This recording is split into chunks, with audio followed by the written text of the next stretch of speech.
عرب کے اندر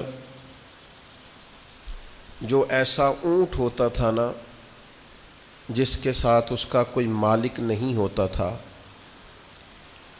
کوئی اسے چرانے والا ساتھ نہیں ہوتا تھا، کوئی نکیل ڈالنے والا نہیں ہوتا تھا، باندھنے والا نہیں ہوتا تھا، اس کو کہتے تھے ابل الصدا، کہ یہ چھوڑا ہوا اونٹ ہے، یہ شاید بیکار چھوڑ دیا گیا ہے۔ قرآن مجید فرقان حمید نے اسی لفظ کو انسان کے لیے تذکیر کے طور پر، نصیحت کے طور پر بیان فرمایا۔ اَيَحْسَبُ الْإِنسَانُ أَن يُتْرَكَ سُدًى، کیا انسان یہ گمان کرتا ہے کہ اسے بھی یوں ہی چھوڑ دیا جائے گا؟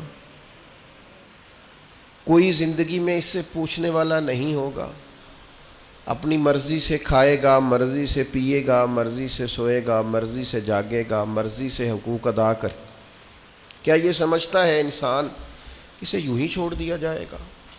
معنی کیا ہے کہ ایسا نہیں ہے، اسے بہت ساری پابندیوں کا پابند رہنا پڑے گا، بہت سارے احکامات کی اسے پیروی کرنی پڑے گی، بہت ساری چیزوں کی فرما برداری کرنی پڑے گی۔ ہر مال اس کا نہیں ہے، اسے حلال اور حرام کی تمیز پیدا کرنی پڑے گی۔ ہر بات جو اس کی ذہن میں آئے گی یہ کہہ نہیں دے گا، بلکہ اسے سوچ کر بولنا پڑے گا۔ اسے یوں ہی نہیں چھوڑ دیا جائے گا، اس پر پابندیاں رکھی جائیں گی، اور پھر جو اعمال یہ کرے گا ان اعمال کے اثرات بھی مرتب ہوں گے اس کی زندگی میں۔ نیکی کرے گا تو اس کا حسن پائے گا، زندگی میں سکون آئے گا، اطمینان آئے گا۔ اگر اپنی زندگی کے اندر یہ گناہ کرے گا، اللہ کی نافرمانی کرے گا، تو وَمَنْ أَعْرَضَ عَنْ ذِكْرِي فَإِنَّ لَهُ مَعِيشَةً ضَنْكًا، اللہ فرماتے ہیں میری یاد سے منہ موڑ لو گے تو زندگی تنگ ہو جائے گی، دشواری ہوگی، تمہاری معیشت تمہارے لیے مشکلات کا شکار ہو جائے گی۔ یہ نہیں ہے کہ انسان کو یوں ہی چھوڑ دیا جائے گا۔ اور پھر اسی آیت کا معنی یہ بھی بیان کیا ہمارے مفسرین نے کہ ایسا نہیں ہوگا کہ قیامت نہیں سجے گی، یہ نہیں ہوگا کہ جزا و سزا کا میدان نہیں لگے گا۔ اگر وقوع قیامت ہی نہ ہو، قیامت کا میدان ہی نہ لگے، تو کیا جس نے ظلم سہا ہے اور اس امید پر چلا گیا ہے کہ قیامت میں بھی فیصلہ ہونا ہے، تو پھر تو اس کے ساتھ ناانصافی ہو گئی۔ اگر صبح قیامت میدان ہی نہ لگے، وقوع قیامت ہی نہ ہو، تو ظالم جو زندگی بھر ظلم کرتا رہا، جبر کرتا رہا، اور کمزور لوگ اسے سزا نہ دے سکے، تو وہ قیامت میں بھی یوں ہی دندناتا پھرے۔ قیامت کے میدان کا لگنا، جزا اور سزا کا ہونا، یہ عقلاً بھی ضروری ہے، نقلاً بھی ضروری۔ صبح قیامت جب اللہ کی بارگاہ میں لوگ کھڑے کیے جائیں گے تو اس موقع پر جزا و سزا کا تصور اور عقیدہ اسلام کا بنیادی عقیدہ ہے۔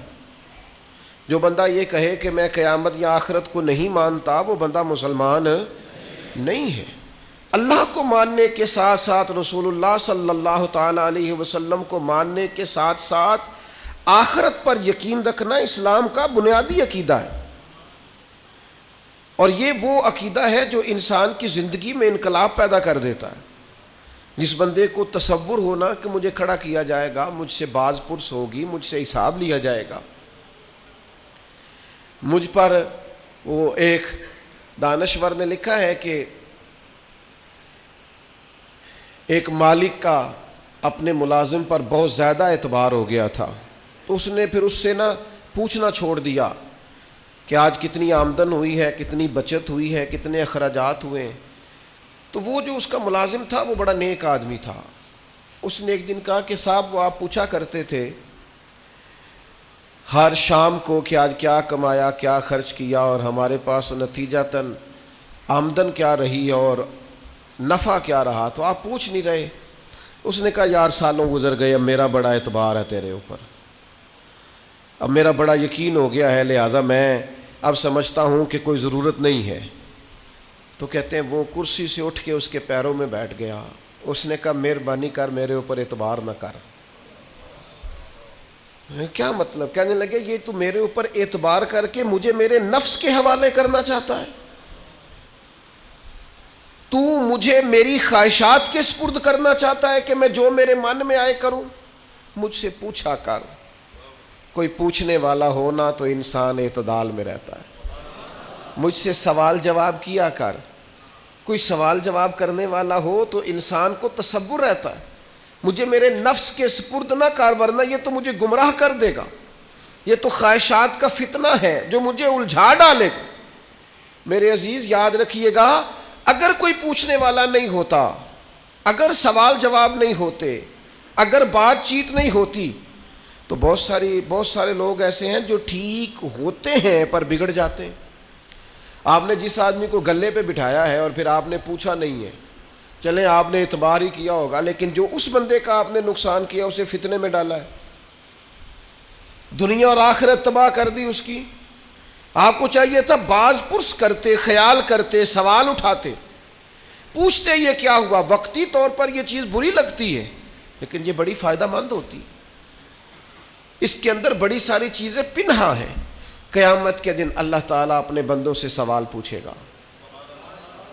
اور قربان جائیں میرے نبی پاک علیہ السلام نے فرمایا ہاں وہ پوچھے گا.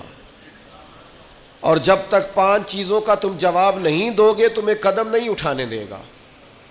یا رسول اللہ کون کون سی 5 چیزیں؟ فرمایا اللہ پوچھے گا تم سے, بتاؤ عمر کہاں گزاری. بولو میں نے زندگی دی, صحت دی, عافیت دی, کہاں کہاں بتا کے آئے وقت. اور اسی پر دوسرا سوال یہ کرے گا مالک کہ عمر کا بہترین حصہ تھا جوانی کا, جب تھکاوٹیں نہیں ہوتی تھی, جب کھڑا رہا جا سکتا تھا, محنت مشقت جد و جہد ہو وہ بہترین حصہ جوانی کا کہاں گزارا. تیسرا سوال مالک کرے گا بتاؤ نا مال کہاں سے کمایا. اور چوتھا سوال یہ تھا کمانے کے بعد بھی مالک تم نہیں تھے, گویا دیا تو میں نہیں تھا نا, تو بتاؤ پھر لگایا کہاں پہ تھا, خرچ کہاں پہ کیا. ثم لتسألن یومئذ عن النعیم, ایک ایک نعمت کے بارے میں اللہ پوچھے گا. اور 5واں سوال اللہ پوچھے گا بتاؤ جو تم جانتے تھے تم نے اس پر عمل کتنا کیا. جس کا تمہیں پتا تھا, جس کا تمہیں شعور تھا اس پر تو اللہ سوال پوچھے گا. اب یہ کیوں سوال ہوں گے وقوع قیامت میں, یہ کیوں پوچھا جائے گا کہ قیامت کے دن کی جزا سزا کا خوف ہو بندے پر. اسلام ویسے اپنے ماننے والوں کو بے خوف رکھتا ہے, لا خوف علیہم ولا هم یحزنون. اللہ کے دوستوں کو خوف غم نہیں ہوتا. ایک غم تم اپنے اندر رکھو کہ تمہیں قیامت کے دن پوچھا جائے گا, اس کا خوف پیدا کرو. اور یہ خوف مالک کو اتنا پسند ہے, فرمایا وَلِمَنْ خَافَ مَقَامَ رَبِّهِ جَنَّتَانِ, جو اللہ کے سامنے کھڑے ہونے سے ڈرے گا اللہ اسے 2 جنتیں عطا فرمائے گا. اس دن کا خوف اپنے دل میں پیدا کر کے تجھے کھڑا کیا جائے گا, تجھ سے پوچھا جائے گا, تیرے سے سوال کیا جائے گا, تجھے جواب دینا ہے. تیری طبیعت کے اندر ہمارے ہاں ہوا یہ ہے کہ کچھ لوگوں نے لوگوں کو بے خوف کر دیا ہے. امام غزالی رحمۃ اللہ تعالیٰ علیہ فرمایا کرتے تھے جس قوم کے اندر ایسا واعظ, ایسا عالم, ایسا خطیب, ایسا شخص موجود ہونا جو لوگوں سے کچھ بھی نہیں ہونا, بے فکر ہو جاؤ. جہاں ایسا آدمی موجود ہو وہاں شیطان کی ضرورت نہیں ہوتی. وہ تو خود لوگوں کو وسوسوں میں ڈال رہا ہے.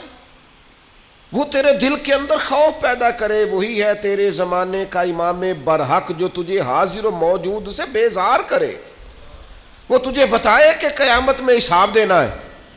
عجیب بات ہے نا, لوگ کہتے ہیں ہمارے پیر صاحب نے کہا ہے خیر صلی ہے, تو میں کہتا ہوں تمہارے پیر صاحب نے خیر صلی اللہ اگر اللہ کی رحمت پہ امید کرتے ہوئے کہی ہے تو انکار نہیں کرتے, ٹھیک کہا ہوگا. پر تمہارے پیر صاحب نے کہا خیر ہے کچھ بھی نہیں ہونا, تو نبی پاک نے تو اتنا ڈرایا صحابہ کو کہ وہ کانپا کرتے تھے, ان کے تو رونگٹے کھڑے رہتے تھے. رحمت للعالمین محبوب کے پاس بیٹھنے والے حضرت انس بن مالک رضی اللہ تعالیٰ عنہ ایک دن بیٹھے تھے لوگوں کے بیچ, تو اچانک اندھیرا, دفعتاً اچانک اندھیرا چھا گیا. تو ایک شخص نے کہا جب حضور کے زمانے میں ایسا ہوتا تھا تو آپ کیا کرتے تھے؟ فرماتے اگر تھوڑا بھی اندھیرا ہوتا نا تو ہم کانپنے لگتے, ہمیں ڈر لگتا تھا کہیں قیامت تو نہیں آ گئی. تو پھر ہم فٹافٹ مسجد کو دوڑ جایا کرتے تھے, جا کے نفلوں کی نیت باندھ لیتے تھے, سجدوں میں گر جاتے تھے. ان کو تو خوف تھا, وہ تو ڈر رہے تھے. سیدہ طیبہ طاہرہ حضرت عائشہ صدیقہ فرماتی ہیں حضور دعا مانگ رہے تھے, اللہم حاسبنی حسابا یسیرا, تعلیم امت کے لیے, ہمیں سمجھانے کے لیے. کریم کہتے ہیں اے اللہ مجھ سے جب تو قیامت والے دن حساب لینا تو ذرا آسان کر کے لینا. فرماتی ہیں میں تڑپ گئی, میں نے کہا یا رسول اللہ آسان حساب کس کا ہوگا؟ تو حضور فرمانے لگے عائشہ آسان حساب اس کا ہوگا جس سے اللہ تعالیٰ اپنے فضل سے, کرم سے, اپنے کرم سے اللہ نظر فرمائے اور کہے جا تیرے لیے جنت ہے. ورنہ فرمایا جس سے اس نے پوچھ لیا نا, جس سے مناقشہ ہوا, جس سے بات ہوئی, جس سے سوال ہوا, جس سے کھڑا کیا گیا, اس کے لیے بڑا مشکل ہے. میں کسی کی بات نہیں کرتا, میں ذاتی طور پر خود سمجھتا ہوں کہ حساب دینا بڑا ہی مشکل کام ہے. بڑا کبھی 2-4 ہزار ابا جی دیتے تھے اور کہتے تھے 2-4 چیزیں گھر کی سودے کی لے آؤ, اور وہ جب بعد میں حساب پوچھتے تھے دیا نہیں جاتا تھا. کتنے کے پیاز لائے ہو ابا جی؟ وہ 200 روپے کے. تو نے بحث کیوں نہیں کی؟ حساب مشکل ہو جاتا تھا. کبھی کبھی پوچھ لیتے تھے نا حساب استاد صاحب کہ آؤ نا آج ٹیسٹ دینا ہے جو تم نے پڑھا ہے. رات نیند کوئی نہیں آتی تھی, سویرے ٹیسٹ ہے. بچوں کو کھانا نہیں گزرتا, سویرے امتحان ہے, پرچہ ہے. جس دن صبح نتیجہ نکلنا ہوتا ہے کیا ہو جائے گا, کھا جائے گا کوئی فیل ہو گئے تو دنیا چھوڑنی پڑے گی. مسلوں پہ بیٹھے ہیں نوجوان, کچھ بھی نہیں, مڈل کا, matric, F A, B A, M A کا امتحان ہے, کچھ بھی نہیں, تسبیحاں پڑھ رہی ہیں بیٹیاں. او خدا کے بندو, دنیا کے چھوٹے چھوٹے حساب سے ڈرتے ہو, اس وقت سے کیوں نہیں ڈرتے جب وہ مالک کھڑا کر کے کہے گا بتا نا میں نے دی تھی نا صحت تجھے, جوانی میں نے دی تھی نا, تیرے ساتھ کتنے لوگ اور بھی تھے ان پڑھ تھے, عزتیں, شہرتیں, علم, دولتیں میں نے تجھے دی تھی نا. کتنے لوگ تھے تیرے ساتھ پیدا ہوئے تھے, بیمار تھے, کمزور تھے, معذور تھے, صحت تو تجھے میں نے دی تھی نا. آنا میری نعمتوں کا حساب دے. میرے عزیز, قیامت کے دن جس سے حساب پوچھا گیا, مناقشہ کیا گیا, حضور فرماتے ہیں وہ قابو آ گیا. ہم بھی قیامت کا ذکر کرتے ہیں, ہم بھی کہتے ہیں قیامت کو لے لیں گے, قیامت کو دے دیں گے, لیکن اس کے بعد جو اثر مرتب ہونا ہوتا ہے نا, اثر. ترمذی میں حدیث ہے 2 صحابہ کے درمیان نزاع پیدا ہو گیا زمین کے وراثت کے ایک مسئلے پر. دونوں کے پاس گواہ موجود نہیں تھے. ایک کہتا تھا پلاٹ میرا ہے, مجھے ملا ہے وراثت میں, دوسرا کہتا تھا میرا ہے. اگرچہ اللہ تعالیٰ نے محبوب پاک علیہ السلام کو غیب کے خزانوں کی کنجیاں دی ہیں, پر ہمیں سمجھانے کے لیے نبی کریم علیہ السلام ان سے فرمانے لگے ہو سکتا ہے آج تم میں سے کوئی زیادہ تیز بولے, زیادہ بات بنانی اسے آتی ہو, زیادہ سلیقے سے قائل کرنا آتا ہو, اور آج زیادہ اچھے طریقے سے وکالت کر کے وہ اپنے حصے میں فیصلہ لے جائے کسی سے. لیکن یاد رکھنا آج تو تیزی دکھا کے, چلاکی کر کے اپنے حصے میں فیصلے کرا لو گے, قیامت میں ایسا نہیں ہوگا. قیامت کے دن تمہیں جواب دینا ہے. آج ہو سکتا ہے تم تیزی دکھاؤ, چلاکی دکھاؤ, کسی کو بنا لو, بات سنا لو, کوئی بھولا آدمی تمہارے کا شریف آدمی ہو, پیار کرنے والا ہو, تمہارے پیچھے چل نکلے, تم دال. قیامت میں کیا کرو گے؟ تو ہمارے بیچ بھی یہ باتیں ہوتی ہیں, پر معاذ اللہ ہم کہتے ہیں دیکھی جائے گی. ان دونوں کو رسول کریم نے جب فرمایا نا کہ آج تو تم فیصلہ کرا لو گے, قیامت میں کیا کرو گے, تو ایک کہنے لگا یا رسول اللہ میرا گزارا ہوتا ہے, اسی کو دے دے آپ, حضور میرا کام چلتا ہے. تو وہ دوسرے کہنے لگے نہیں آپ مہربانی فرمائیں, آپ نا انہی کو دے دیں, یہ نا میرا. وہ حضرت عمر کا زمانہ تھا نا, تو ایک شخص نے زمین بیچی تو دوسرے نے خرید لی. تو وہ جس نے خریدی وہ ہل چلانے لگا، تو ہل چلاتے چلاتے اندر سے خزانہ نکل آیا، تو وہ لے کے اس شخص کے پاس چلا گیا، کہنے لگا میں نے نا زمین خریدی تھی، خزانے نہیں خریدے تھے، لہذا رکھ لے اپنا خزانہ۔ تو وہ کہنے لگا میرے بھائی تو کو زیادہ نیک نہیں، میں نے جب بیچی تھی تو زمین بھی بیچی تھی اور جو کچھ اندر تھا سارا ہی بیچ دیا تھا، لہذا تیرا یہ ہے، میں نہیں قیامت میں حساب، وہ کہتا ہے تیرا ہے، یہ کہتا ہے آج کل کیا ہوتا ہے، نہیں میرا ہے، ابا جی سے پوچھ لو، چاچا جی سے پوچھ لو، میں پہلے بار گیا تھا، کام پہلے میں نے شروع کیا تھا، فلانے سے پوچھ کے دیکھو، محنت ساری میری ہے، تیرا ہے بھائی تیرا ہے، مجھے نہیں چاہیے، لے جا قربان جائیں۔ یہ دنیا میں وہ روشن ستارے ہیں جن میں نور محمد عربی نے عطا فرمایا صلی اللہ تعالی علیہ، لے جا بھائی تیرا ہے۔ اب وہ فیصلہ حضرت ابی بن کعب کے پاس گیا، فیصلہ انہوں نے بڑا انوکھا کیا، وہ کہنے لگے جی میں نے دیکھے جی میں نے زمین خریدی تھی، اندر خزانہ تو نہیں نہ خریدا تھا، اسے کہے رکھے اپنا خزانہ، تو وہ کہنے لگا جی میں نے بیچ دی تو خزانہ بھی اسی کا ہے۔ انہوں نے فیصلہ کیا، دونوں سے پوچھنے لگے آپ کی اولاد ہے؟ ایک نے کہا میرا بیٹا ہے، دوسرے نے کہا میری بیٹی ہے، فرمایا دونوں کا نکاح کر کے خزانہ دونوں کو دے دو، ان کے حوالے کر دو بچوں کے، تم دونوں۔ جب وقوع قیامت کا خیال ہوتا ہے نا، اللہ کی بارگاہ میں حاضر ہونا ہے، جب صبح قیامت کا تصور، اور ساری رات یہ سوچ آتی ہے کہ صبح مال کیسے زیادہ کرنا ہے اور کیسے جمع کرنا ہے، اور اللہ فرماتا ہے کہ گن گن کے رکھتے ہو رات کو، ویل لکل ہمزۃ لمزہ الذی جمع مالا وعددہ، رات گن گن کے رکھتا ہے، 1000 والے علیحدہ، 500 والے، 5000 والے علیحدہ، اللہ کہتا ہے گن گن کے رکھتا ہے، تو جمع کر کے رکھتا ہے، پتہ ہے مالک کو۔ اور میرے بھائی جس طرح تو یہ سوچتا ہے صبح پیسے زیادہ کرنے، یہ کیوں نہیں سوچتا قیامت میں حساب بھی دینا ہے، اللہ کی بارگاہ میں حاضر بھی ہونا ہے۔ حضرت عبد الرحمن ابن عوف صحابہ میں سب سے امیر آدمی تھے، اور اتنی خوبصورت اور اتنی ان کی صاف ستھری دولت تھی کہ ان کے پیچھے نبی پاک نے نماز ادا فرمائی ہے، لیکن جب آخری عمر مبارک تھی نا تو پیسہ بڑا تھا، حضرت عائشہ صدیقہ کے دروازے کے باہر آ کے بیٹھ جاتے تھے، کہتے تھے اماں جی حضرت امیر حمزہ تو مجھ سے افضل تھے، لیکن جب دنیا سے گئے تھے تو کفن کا کپڑا بھی کوئی نہیں تھا، میں تو فاروق اعظم کو اپنے سے اعلیٰ جانتا ہوں، پر وہ شخص تو ساری زندگی پھٹے ہوئے کرتے میں وقت گزار کے چلا گیا۔ علی ابن ابی طالب حضور کے بھائی تھے، ساری زندگی پھٹی تہمت انہوں نے پہنی، پیوند لگے ہوئے، جگہ جگہ پہ پیوند لگے، تہمت پہنی، اور میرے پاس اتنے پیسے، اور پھر جب زیادہ رونے کو دل کرتا تو حضرت عبد الرحمن ابن عوف کہتے سیدہ پاک کے دروازے کے باہر بیٹھے امیر آدمی، اور کہتے کہ اماں جی نبی پاک کے گھر میں مہینہ مہینہ چولہا نہیں جلا، اور میرا اتنا مال اتنا پیسہ کیسے حساب دوں گا؟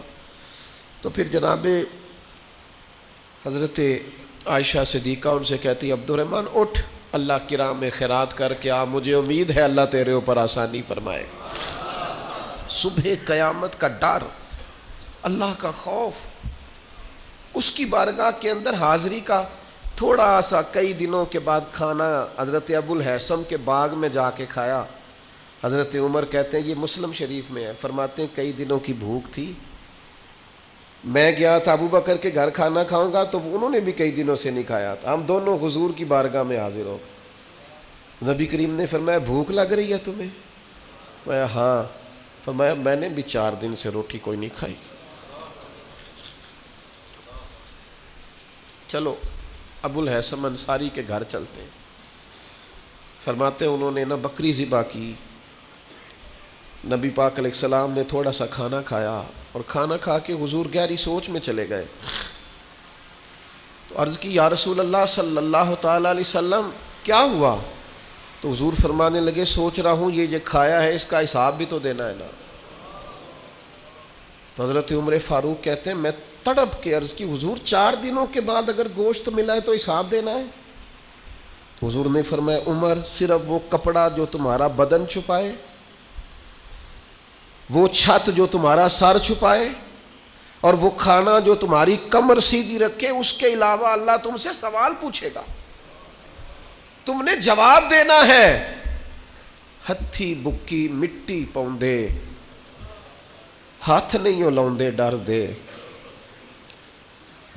جنہاں لی تو پاپ کمائے، دس کتھے نہیں تیرے کر دے، لا نہ بلا کے۔ بیٹا تو وہ اپنے بچوں کے ساتھ موج کر رہا ہے، بیٹیاں اپنے اپنے گھروں میں آباد ہیں، جنہاں لی تو پاپ کمائے، لیا بلا، دس کتھے نہیں ہو تیرے کر دے۔ میں بچوں کے لیے ساری زندگی اپنے لیے دوزخ کٹھی کرتے رہے، بچوں کو دے دے کے چلے گئے اور حساب ہم دیں۔ حضرت علی فرمایا تجھ سے بڑا بھی بیوقوف کوئی نہیں کہ کھائے گا کوئی اور حساب تو دے گا، اور پھر کیوں رازق بنتے ہو بچوں کے؟ ان کے لیے حلال اور طیب کٹھا کرو، ان کے رازق نہ بنو، ان کا رازق اللہ ہے۔ یہ نہ خیال کرو کہ میں نہیں اگر بہت زیادہ کما سکوں گا تو پتہ نہیں یہ روٹی نہیں کھائیں گے، اس بات سے باہر آ جاؤ، یہ کمزوری ہے اپنی طبیعت کی، اس کو نکال دو۔ عزیز بھائیوں، قیامت میں اللہ تبارک و تعالی کی بارگاہ میں کھڑے ہونے سے جو بندہ ڈر جائے، بابا فرید الدین مسعود گنج شکر رحمت اللہ علیہ فرماتے ایک نیک نوجوان تھا پر قیامت سے بڑا ڈرتا تھا، بڑا ہی روتا تھا۔ وہ کہتا تھا کہ حساب نہیں دیا جاتا، اور پھر چونکہ ایک عمر گزار کے اس نے توبہ کی تھی تو پچھلے گناہ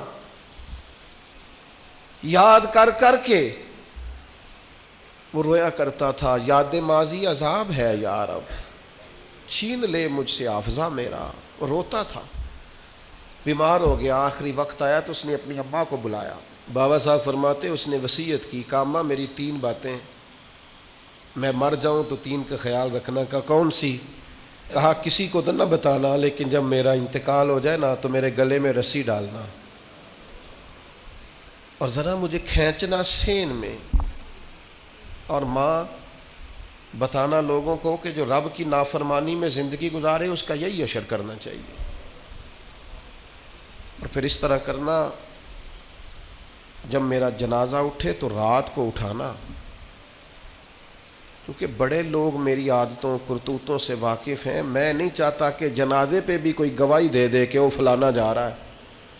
رات کو جنازہ چپ کر کے مجھے دفن کر دینا۔ اور تیسرا، تھوڑی دیر جب لوگ آ جائیں تو اماں میری قبر پہ رہنا، مجھے امید ہے ماں کی برکت سے اللہ تعالیٰ میرے اوپر آسانی فرمائے گا، تھوڑی دیر رہنا۔ خاتون روئی پر بیٹے نے وعدہ لے لیا، بابا صاحب نے لکھا ہے کہ جب اس کا انتقال ہوا تو بی بی ابھی رسہ لے ہی رہی تھی، دروازے پہ کسی درویش نے دستک دی، اس نے کہا نہ کرنا، رات خوابیں آئی ہیں، اور آنے والوں نے آ کے کہا ہے اس سے کہنا اس کے بارے میں کچھ ایسا نہ کرے، رب کی رحمت پر امید ہے، اللہ بغیر حساب جنت عطا فرمائے گا۔ یہ رب کا مقبول بندہ ہے، اللہ کے کئی بندوں کو رات یہ نظارہ ہوا ہے۔ یہ خوف اگر پیدا ہو جائے قیامت کا کہ اللہ کے حضور حاضر ہونا ہے، یہ اگر تصور جاگزیں ہو جائے، آپ کہیں گے اس طرح کرنا درست ہے، تو بخاری میں حدیث ہے، نبی کریم علیہ السلام نے فرمایا اللہ کے ایک بندے نے نا وصیت کر دی تھی، ایک بندے نے وصیت کی تھی اپنے بچوں سے، اس نے کہا تھا یار میں بڑا گناہ گار ہوں، قیامت کے دن میں سامنا نہیں کر سکتا،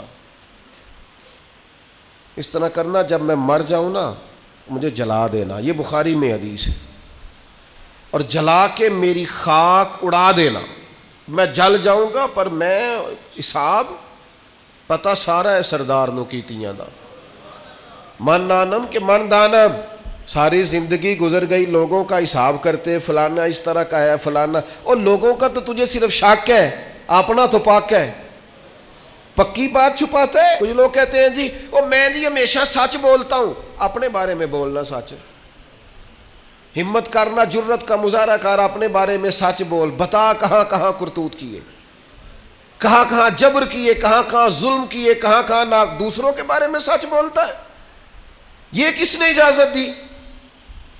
اپنے بارے میں سچ بول، اپنے بارے میں بتا، اپنا اپنا حساب کر۔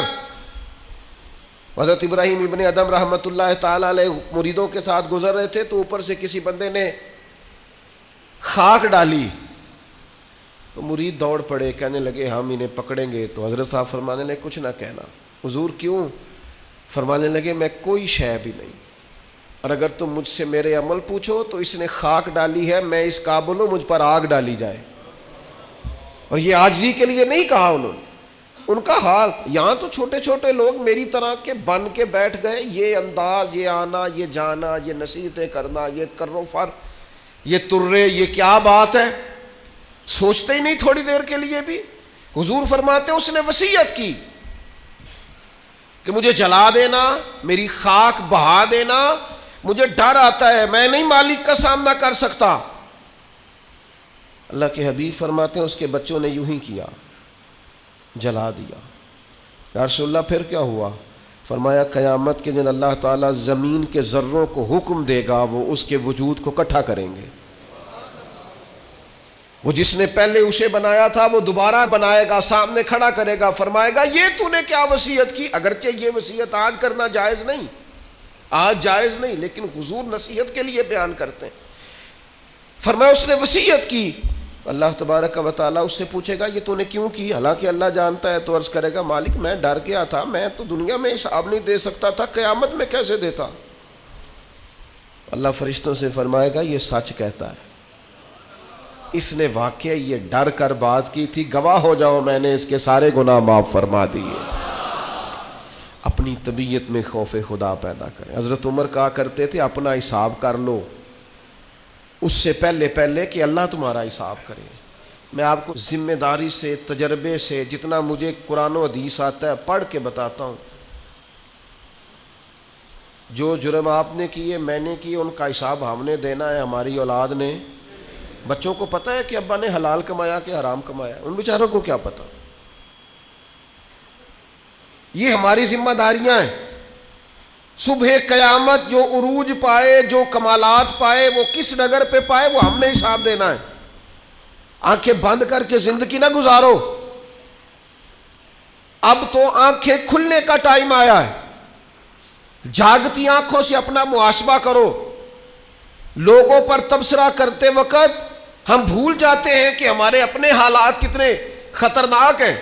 ساری زندگی دنیا میں سیٹ ہونے کی کوشش کرتے رہے، سیٹ ہو جاؤں، سیٹ ہو جاؤں۔ پتہ ہے بندہ سیٹ کب ہوتا ہے؟